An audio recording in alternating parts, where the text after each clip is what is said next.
the weirdest thing you found in an investment property? The weirdest thing I found in an investment property probably was bones. Ended up being dog bones, but initially when we came in and we found it, our contractor was like, "Oh my God, there's bones. We gotta like pause." And I was like, "Okay, well, let's kind of see what kind of bones they are." And so it was a dead animal, of course, but initially we got a little scared, like, okay, it might be a dead person. Where'd you grow up? I grew up here on Maui in Hawaii, all over the island. I've lived in Kihei, Pukalani, Makawao, Kahului. I had a single mom, and so we kind of just moved around wherever, and then we ended up in the housing, and that's why, like I mentioned before, that's why I rent to a lot of Section 8 is to kind of give back to the people. I know what it's like to not have anything, and then somebody give you a chance to get back on your feet. Since you mentioned Section 8, and it sounds like you do a lot of those now, what kind of screening do you do? Or like, what does the process look like for a landlord to even get on making their property available to Section 8? When I first started, I didn't really do any screening, which,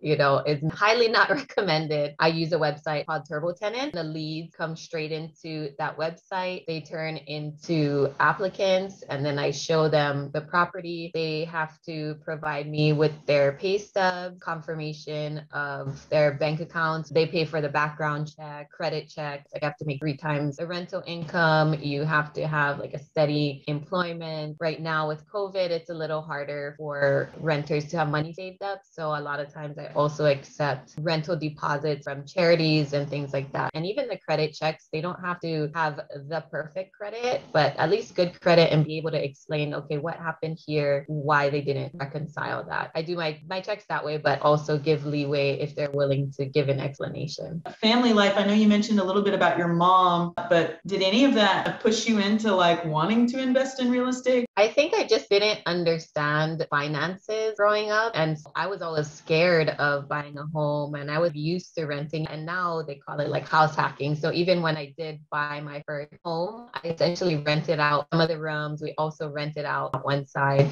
the duplex, kind of tested that out, mainly because now I'm very frugal, but I'm just always aware of my expenses and income. Why did you study civil engineering? Honestly, I got pushed into civil engineering from my boss. When I went into college, I wanted to do the easiest route. I was thinking psychology or liberal arts. There was a job at the College of Engineering, and my boss was always like pro women engineers. And she was like, "Why don't you take some courses in engineering? I'm not that smart." And she's like, "No, just try out a few classes. Like, you're getting a D in psychology, so you can't be good at that either." So from there, I took some courses, and I was like, "Oh, I really like this. I like the straightforwardness of science and math." So that's kind of what propelled me into being an engineer.